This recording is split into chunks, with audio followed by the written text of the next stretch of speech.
নারায়ণগঞ্জের রূপগঞ্জে অভিযান চালিয়ে দুটি কারখানা ও মিষ্টি সহ ৩টি খাবারের হোটেলে অবৈধ গ্যাস সংযোগ বিচ্ছিন্ন করেছে তিতাস কর্তৃপক্ষ।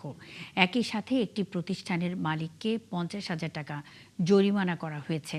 রবিবার রূপগঞ্জের তারাব পৌরসভায় রসুলপুর ও পূর্ব বরাবো এলাকায় নির্বাহী ম্যাজিস্ট্রেট সুহা তাবিলের নেতৃত্বে এ অভিযান চালানো হয়।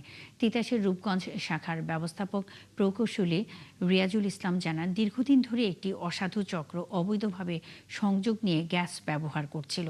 অভিযোগের ভিত্তিতে ৫টি পয়েন্টে অভিযান চালানো হয়। এ সময় রসুলবাগ এলাকায় একটি কয়েল কারখানা ও একটি মোল্ডিং কারখানা এবং পূর্ব বরাবো এলাকায় একটি মিষ্টির দোকান ও দুটি খাবারের হোটেলে অবৈধ সংযোগ বিচ্ছিন্ন করা হয়। এ সময় জব্দ করা হয় বিপুল পাইপ, রাইজার ও রেগুলেটর।